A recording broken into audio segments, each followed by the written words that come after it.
Welcome to ZZ Stories. Congratulations, we're so proud of you. Thank you, it means everything. CEO's paralyzed daughter sat alone at her graduation until a single dad walked over. Before we continue, tell us, where in the world are you tuning in from?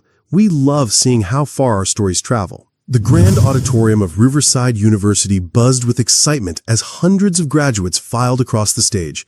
Families cheered, cameras clicked, and the air was thick with celebration and achievement.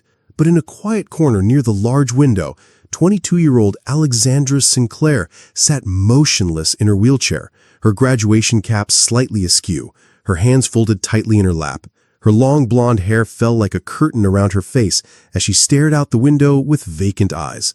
While joy erupted around her, Alexandra seemed trapped in her own world of silence. "Dad, why is that lady sitting all by herself?" 8-year-old Tommy tugged on his father's work-worn hand, his untamed brown hair sticking up in every direction as he pointed toward the isolated graduate. Marcus wiped his palms on his faded jeans and followed his son's gaze. The young woman looked so alone it made his chest ache. Her graduation program was crumpled in her lap as if she'd been gripping it too tightly. "Maybe her family got lost in the crowd, buddy?" Marcus whispered, though something deep in his gut told him it was more complicated than that. Tommy pulled harder on his father's hand, his 8-year-old heart unable to ignore suffering when he saw it. "Can we go say hi? She looks really sad." Marcus hesitated. They were here to celebrate his friend Roberto's graduation, and he'd learned to be cautious about approaching strangers, but the woman's isolation reminded him of his own lonely moments, the times when he'd wished someone would notice his pain. "Okay, but just to say congratulations. If she wants privacy, we respect that." As they approached, Marcus could see the young woman's name tag, Alexandra Sinclair, summa cum laude, Business Administration. Her green eyes were rimmed with unshed tears, and he could tell she'd been crying. Tommy, with the fearless compassion that only children possess, broke the silence first. "Hi, I'm Tommy, and this is my dad, Marcus. We saw you sitting alone and wanted to say congratulations on your graduation."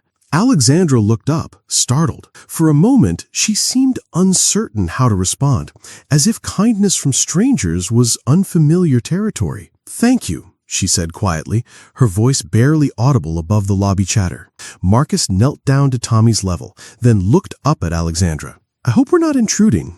My son has a gift for noticing when people might need a friend." Something shifted in Alexandra's expression. Surprise mixed with cautious hope. "No, it's fine. Thank you for stopping." Tommy, oblivious to the emotional undertones, continued chattering with his typical directness. "My dad says graduation is super important. Are you smart? You must be really smart to graduate from this big school." "Tommy," Marcus warned gently, but Alexandra surprised them both by letting out a small laugh, the first hint of warmth they'd seen from her. "I suppose I must be somewhat smart. I just finished my degree while dealing with some challenges." Her hand unconsciously moved to the armrest of her wheelchair. Marcus noticed the slight tremor in her voice and the way she avoided eye contact. There was pain here that ran deeper than what was visible on the surface. "We were here to see my friend Roberto graduate," Marcus offered, trying to keep the conversation light. "My son was more excited than Roberto himself." "It's my first time at a graduation," Tommy announced proudly. "My dad says when I grow up, I can come to school here too. Do you think they'll remember me?" Alexandra's expression softened as she looked at Tommy's eager face. "I think anyone who meets you would remember you," and Marcus caught a glimpse of genuine warmth beneath her guarded exterior. They stood in comfortable silence for a moment, watching the celebration around them. Marcus couldn't help but notice that no one had approached Alexandra during their conversation. No family members looking for her, no friends stopping by for photos. "Are you waiting for someone?" Tommy asked with characteristic directness. Alexandra's composure faltered slightly. "No, my father is at a conference overseas. He couldn't make it." The words hung in the air, and Marcus felt a familiar ache in his chest, the loneliness of celebrating life's moments without the people who matter most.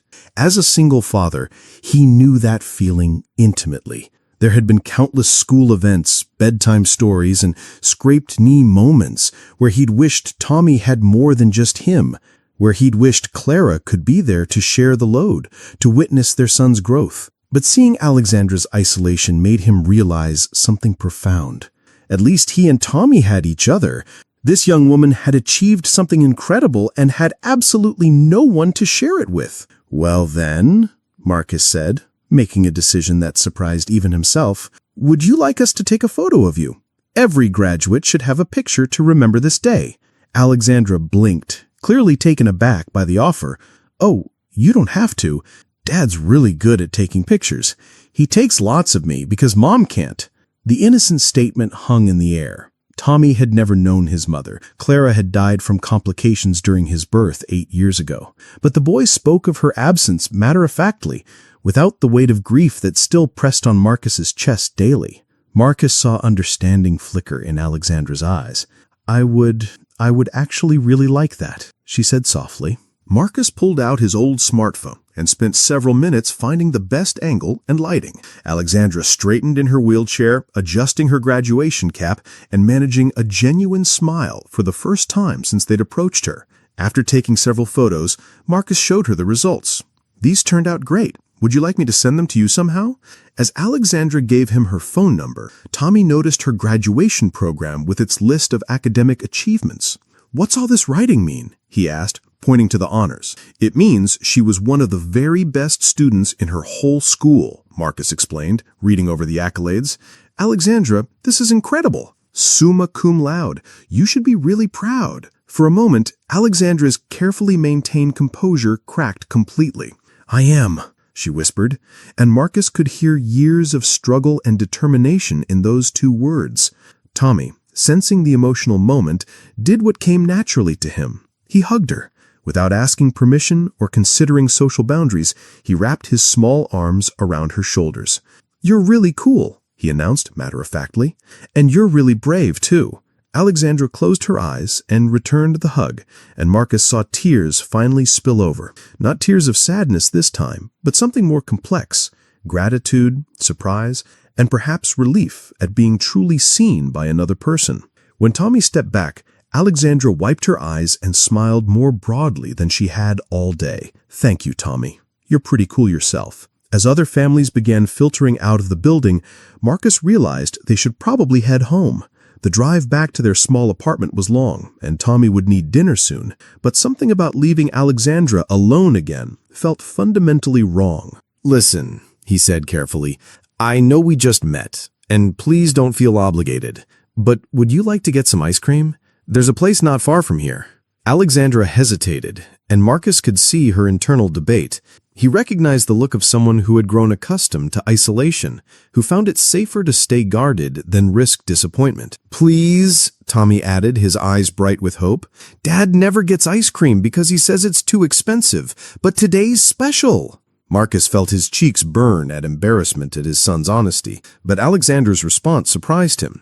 "In that case, I'd love to. And ice cream is my treat. It's the least I can do for the 2 people who made my graduation day memorable." Have you ever noticed how the smallest acts of kindness can completely change someone's day? Sometimes all it takes is someone willing to see past the surface and recognize the human being underneath. The ice cream shop was a small, family-owned place with mismatched chairs and faded photos on the walls. Alexandra seemed more relaxed, away from the formal university setting, and Marcus found himself genuinely enjoying her company. She was intelligent and thoughtful, with a dry humor that emerged once she felt more comfortable. When Tommy asked her about her favorite color, she gave it serious consideration before answering, "Forest green, because it reminds me that even in the darkest places, life finds a way to grow." "So, what made you choose business?" Marcus asked, as Tommy focused intently on his chocolate chip cookie dough ice cream. "I want to understand how companies work, how they make decisions, how they treat people.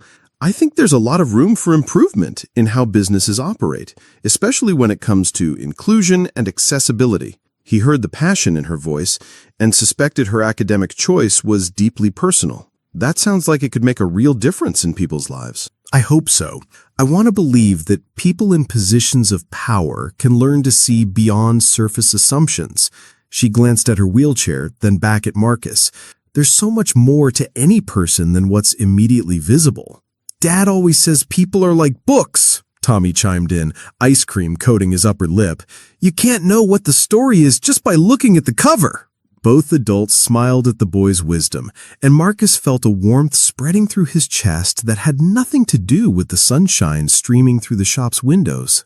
As they talked, Marcus began to piece together fragments of Alexandra's story. She mentioned living alone, her father's frequent business trips, the challenges of navigating campus in a wheelchair, but she spoke carefully, revealing just enough to maintain the conversation without exposing too much vulnerability. Marcus found himself sharing more than he usually did with strangers.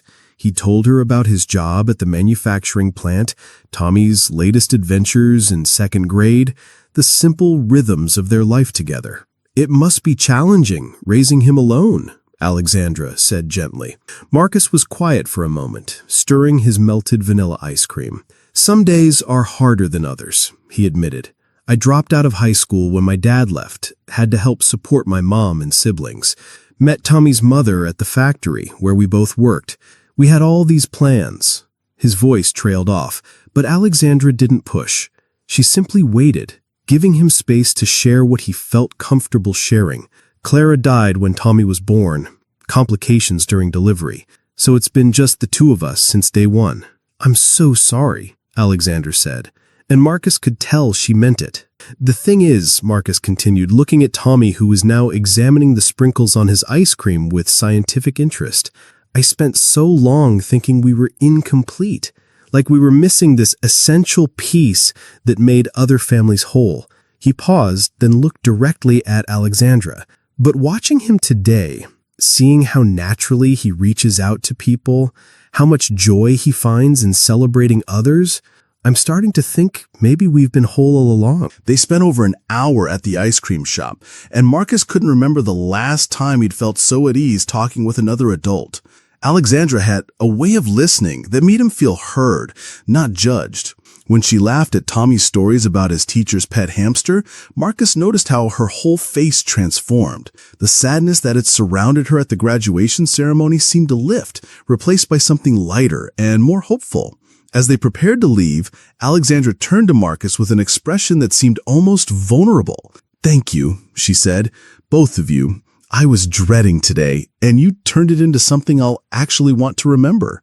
"Why were you dreading it?" Tommy asked, his head tilted with curiosity. Alexandra looked at Marcus, who nodded encouragingly. "Sometimes when good things happen, it can feel sad if you don't have family there to share them with," she explained gently. Tommy considered this seriously, his 8-year-old mind processing the complexity of adult emotions. "But we were there. And now we're like family friends, right, Dad?" Marcus felt his throat tighten with emotion. "Right, buddy." Alexandra's eyes filled with tears again, but this time they were definitely tears of joy. "I would really like that," she said softly. As they prepared to part ways, Marcus realized that something fundamental had shifted in his understanding of connection and family. Sometimes the most important relationships in our lives begin with the most unexpected encounters. Over the following weeks, an unlikely friendship began to blossom through text messages and phone calls. Alexandra started sharing photos of her daily life, her apartment near campus, funny things she encountered while job searching, articles about business ethics that sparked her interest. Marcus reciprocated with pictures of Tommy's school projects and stories from the manufacturing plant. Through these conversations, Marcus began to understand the true scope of Alexandra's isolation. Her mother had died shortly after giving birth to her, and her father, Nathan Sinclair, was the CEO of a major consulting firm who traveled constantly for work. Alexandra had been raised by a succession of nannies and housekeepers, attending elite private schools where her wheelchair made her stand out in ways she never wanted. "I became really good at being invisible," she told Marcus during one of their evening phone calls. "It was easier than dealing with the stares and whispered conversations." "What changed?" "The accident," Alexandra said quietly. "Hard to be invisible when you're the girl who crashed into a tree while skiing with her sorority sisters." The accident had happened during her sophomore year of college. What should have been a fun weekend trip had ended with a collision that shattered her spine and changed everything about how she moved through the world. My father flew back from Hong Kong for exactly 36 hours, long enough to make sure I had the best medical care money could buy, and then he was gone again. I think my disability represented a problem he couldn't solve with a business strategy or delegation. Marcus felt anger rise in his chest on her behalf, but he kept his voice gentle. That must have been incredibly lonely. It was. But you know what's strange? In some ways, the accident forced me to become stronger. I couldn't rely on being invisible anymore. I had to learn to advocate for myself, to demand to be seen and heard. Is that why you chose business school? Partly. I wanted to understand how people in power make decisions that affect others. I wanted to be in a position to influence those decisions someday. For her part, Alexandra learned that Marcus had dropped out of high school at 17 when his father abandoned the family, leaving him to help support his mother and younger siblings. He'd met Clara at the factory where they both worked third shift, and they'd fallen in love over shared dreams of something better. We were going to save enough money for me to get my GED, maybe go to trade school. Clara wanted to become a nurse. We had it all planned out. Those dreams had been put on hold when Clara became pregnant, and they'd been shattered entirely when complications during Tommy's birth took her life. The doctors said there was nothing anyone could have done differently, Marcus explained. But for the longest time, I felt like I'd failed her. Like if I'd been able to provide better health care, or if we'd had more money. Marcus, you can't blame yourself for that. I know that now. Mostly, but it's taken 3 years to really believe it. Since Clara's death, Marcus had focused entirely on providing for Tommy and being the kind of present, loving father he'd never had himself. You're raising an amazing kid, Alexandra told him. Tommy has this incredible capacity for empathy and joy. That doesn't happen by accident. I'm trying, Marcus replied. Some days I feel like I'm failing him. Like he deserves more than I can give. He deserves love and attention, and someone who sees him for who he is, Alexandra said firmly. From what I can see, he has all of that and more. Their conversations often stretched late into the evening, long after Tommy had gone to bed.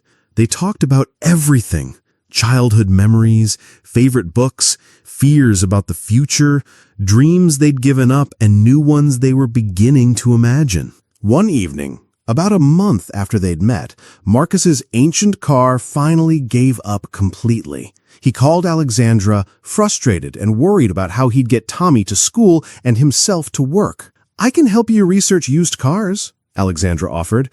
I know it's not much, but I can at least help you figure out what's reliable in your price range. She spent hours that night searching online listings, reading reviews, and creating a spreadsheet of options for Marcus to consider. When she sent it to him the next morning, Marcus stared at his phone in amazement. No one had ever put that kind of effort into helping him solve a problem, not since Clara died. Why did you do all this? He asked her during their call that evening. Because you needed help, and I could provide it. Isn't that what friends do? Marcus felt something shift in his chest, a recognition that he had been carrying his burdens alone for so long that he'd forgotten what it felt like to have someone share the load. When Alexandra struggled with job interviews, where potential employers seemed to focus more on her wheelchair than her qualifications, Marcus became her source of encouragement and perspective. Tell me again why you want this particular job, he said during one of their conversations after she'd had a particularly discouraging interview. Because I want to help companies create more inclusive workplace cultures, Alexandra replied, but her voice lacked its usual conviction. No, tell me why you really want it. Not the professional answer, the personal one. Alexandra was quiet for a long moment. Because I want other people like me to walk into offices and not have to prove they belong there. I want kids in wheelchairs to see people like them in positions of leadership. I want to be part of changing how the business world thinks about disability and capability. There it is, Marcus said softly. That passion, that vision, that's what they need to see. Not your wheelchair, not your limitations, your fire. How do you always know exactly what to say? Because I see you, Alexandra, the real you, and what I see is someone who's going to change the world, one boardroom at a time. Those conversations sustained Alexandra through weeks of rejections and disappointing interviews. Marcus's belief in her became an anchor when her own confidence wavered. Tommy, meanwhile, had adopted Alexandra as an honorary family member without any of the adults' complications or hesitations. He drew her pictures, insisted on video calls to show her his latest Lego creations, and frequently asked when they could see her again. It was Tommy who suggested that Alexandra join them for his school's father-son picnic when she mentioned feeling particularly lonely on a difficult weekend. "She can be like my aunt," Tommy announced during breakfast one Saturday morning. "Dad, you always say families are made of people who love each other, not just people who are related." Marcus felt his heart swell with pride at his son's capacity for inclusion, but he worried about putting Alexandra in an awkward position. "Tommy, that's really sweet, but I'm not sure. Actually," Alexandra interrupted when Marcus called to explain Tommy's invitation. "I would love that, if you're sure it wouldn't be weird for you." "Weird?" Marcus laughed. "Alexandra, you've become one of the most important people in our lives. Of course it wouldn't be weird." The father-son picnic was held at Riverside Park on a perfect Saturday afternoon in late spring. Tommy proudly introduced Alexandra to his classmates and teachers as, "My friend Alexandra, who's really smart and graduated from the big school." Marcus watched her light up as she engaged with the other children, answering their curious questions about her wheelchair with patience and humor. "Does it hurt to be in a wheelchair?" one little girl asked with the directness that only children possess. "Sometimes," answered Alexandra honestly. "But you know what? Everyone has things about their body that are challenging sometimes. Some people wear glasses to see better, some people need hearing aids, some people use wheelchairs to get around. We all have different ways of moving through the world." "Can I try sitting in it?" another child asked. "Sure, but only if your parents say it's okay." And soon she had a line of second graders taking turns, experiencing the world from her perspective. Marcus felt his chest tighten with emotion as he watched her natural ease with the children. She would make an incredible mother someday, he thought, then caught himself wondering where that thought had come from. It was during a quiet moment, as they sat on a blanket watching Tommy play with the other kids, that Marcus realized how profoundly his perspective on life had shifted since meeting Alexandra. "You know," he said carefully, "I've spent the last 3 years thinking that Tommy and I were incomplete, like we were missing a piece that made other families whole." Alexandra turned to look at him, her green eyes attentive and warm in the afternoon sunlight. But watching him today, seeing how happy and confident he is, how naturally he includes others, "I think maybe we've been whole all along. Maybe we just needed to find the right people to share our wholeness with." Alexandra's eyes filled with tears, and she reached over to take his hand. "Marcus, I've spent most of my life feeling like I was too much trouble for people to deal with, too complicated, too different. But you and Tommy, you've never made me feel like I was anything other than exactly who I'm supposed to be." They sat in comfortable silence, watching Tommy demonstrate his cartwheel technique to a group of impressed classmates. The sun was warm on their faces, and Marcus felt a peace he hadn't experienced in years. "What if," he said eventually, "we stopped thinking about what our families are missing and started focusing on what we could build together?" Alexandra squeezed his hand tighter. "I'd like that more than you know." As the afternoon wound down and they packed up their picnic supplies, Marcus realized that somewhere between that first graduation day and now, his feelings for Alexandra had evolved far beyond friendship. He was falling in love with her strength, her intelligence, her capacity for kindness, her way of seeing the world. But more than that, he was falling in love with the family they were becoming together, the way Tommy lit up around her, the way she brought out the best in both of them. But loving someone and being able to build a life with them were two different things, and Marcus knew their different backgrounds presented real challenges.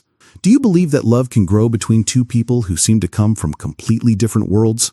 Sometimes the heart doesn't care about logic or social expectations, it just knows what feels right. 6 months after their first meeting, Marcus got the call that would change everything. He was at work when his phone buzzed with Alexandra's number. She rarely called during the day, respecting his work schedule, so he knew it must be important. "Marcus, I got it," she said, her voice bubbling with excitement. "The job I've been hoping for. They offered it to me." "Alexandra, that's incredible. Tell me everything." She explained that a major consulting firm had been impressed by her innovative thesis on inclusive business practices. They wanted her to head up a new diversity and accessibility initiative, exactly the kind of work she'd been dreaming of doing.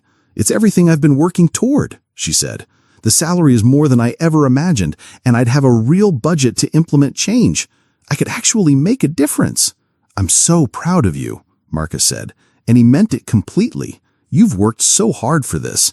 There was a pause on the line, and Marcus sensed there was more to the story. "There's just one thing," Alexandra said, and he could hear the nervousness creeping into her voice. "The position is based in Colorado. I'd have to relocate." Marcus felt his heart sink, but he forced enthusiasm into his voice. His own feelings couldn't matter when Alexander had achieved something this significant. That's a great opportunity. You have to take it." "Do I?" Alexander asked quietly. "Marcus, these past months with you and Tommy, it's been the happiest I've ever been. I don't know if any job is worth giving that up." Marcus set down the tool he'd been holding and found a quiet corner where they could talk privately. "Alexandra, you can't turn down your dream job for us. You've worked too hard.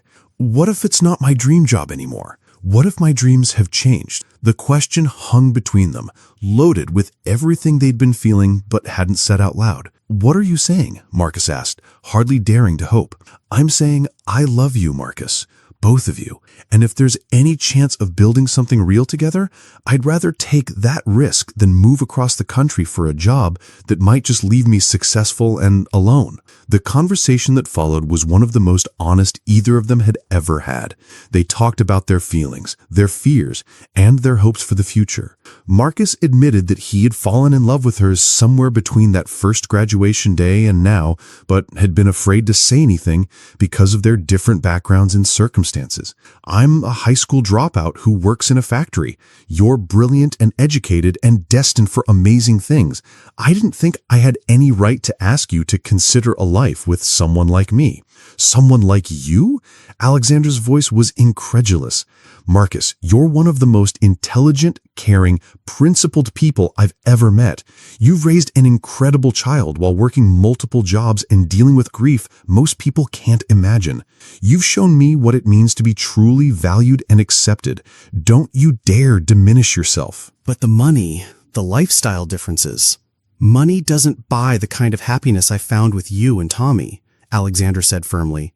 "I've had money my whole life, and I've never been as content as I am sitting in your tiny kitchen helping Tommy with homework while you cook dinner." Marcus felt tears he didn't know he'd been holding back start to fall. "I love you too," he said, "more than I thought I could love anyone again. But I can't ask you to give up everything you've worked for." "You're not asking. I'm choosing. I'm choosing us." "What about the job?" Alexandra was quiet for a moment, and Marcus could practically hear her thinking. "What if I countered their offer, asked if I could work remotely with quarterly travel to Colorado? The work I want to do, changing corporate culture around inclusion, that's something I could do from anywhere. And maybe I'd be more effective doing it from a place where I have the support and love I need to do my best work." That evening, Marcus sat Tommy down for one of the most important conversations of both their lives. "Buddy, you know how Alexandra has become really special to us?" Tommy nodded enthusiastically. "She's like family." "Well, she is family, in all the ways that matter. And I need to tell you something important. I love Alexandra, not just as a friend, but the way I loved Mommy." Tommy considered this seriously, his 8-year-old mind processing this new information. "Does that mean she might come live with us?" asked Marcus. "Would you like that?" "Are you kidding? That would be the best thing ever. She could help me with my homework and teach me about business, and we could all watch movies together." Tommy paused, then added more thoughtfully, "Do you think Mommy would be okay with it?" Marcus felt his throat tighten with emotion. Even 3 years later, Tommy's intuitive understanding of complex emotions amazed him. "I think Mommy would want us to be happy," Marcus said carefully. "And I think she'd love Alexandra for making us smile so much." "Then yes," Tommy declared with the decisive authority that only children possess. "Let's be a family with Alexandra."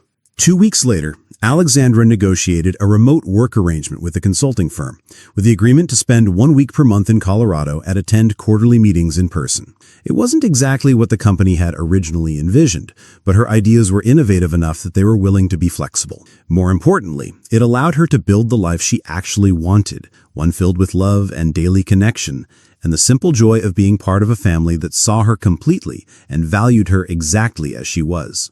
1 year later, Marcus stood in the same university auditorium where they'd first met, but this time he was wearing a cap and gown. With Alexandra's encouragement and financial support, he'd enrolled in night classes to complete his GED and then began working toward an associate's degree in manufacturing technology. It hadn't been easy. Balancing work, school, and family time required careful coordination and lots of late-night studying. But Alexandra had been there every step of the way, helping him navigate unfamiliar academic processes and celebrating every small victory.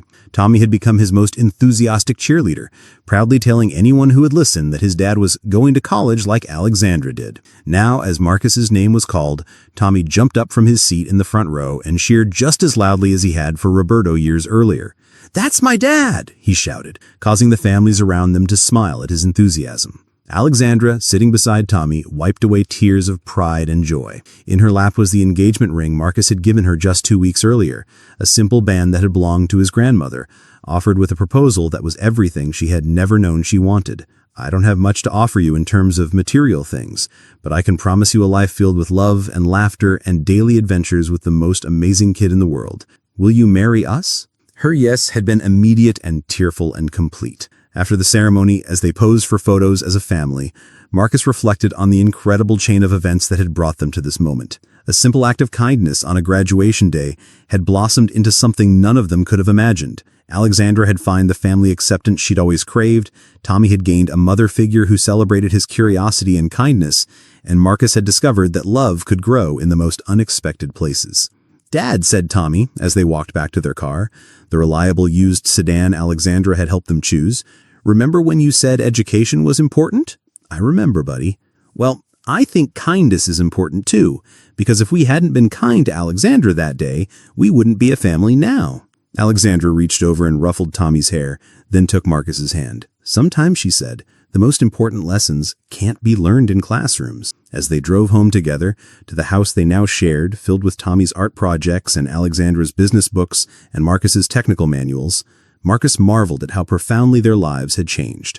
What had started as a single father trying to give his son a broader view of the world had become a love story that none of them saw coming. They had all been searching for something without knowing what it was, and they'd found it in each other. Their story had begun with a lonely young woman sitting alone at her graduation, but it had evolved into something much more beautiful, a testament to the power of compassion, the importance of showing up for each other, and the truth that the most extraordinary chapters of our lives often begin with the simplest acts of human kindness. Sometimes what looks like an ending, a graduation, a milestone, a moment of solitude, is actually just the beginning of something wonderful. And sometimes the family you choose is even more precious than the one you're born into, because it's built not on obligation or blood, but on the daily decision to love and support each other through all of life's challenges and celebrations. Marcus had thought he was just teaching his son about kindness that day at the graduation ceremony. He had no idea he was actually writing the first chapter of the rest of their lives. If this story touched your heart, you're not alone. Thousands of people have found love and family in the most unexpected places, simply because someone chose kindness over indifference. Have you ever experienced a moment where a stranger's compassion changed your life? Share your story in the comments below. Your experience might be exactly what someone else needs to hear today. And if you believe in the power of human connection to transform lives, make sure to subscribe for more stories that celebrate the extraordinary moments hidden in ordinary days. Because the truth is, we're all just walking each other home, and sometimes the most beautiful journey begins with simply choosing to see each other.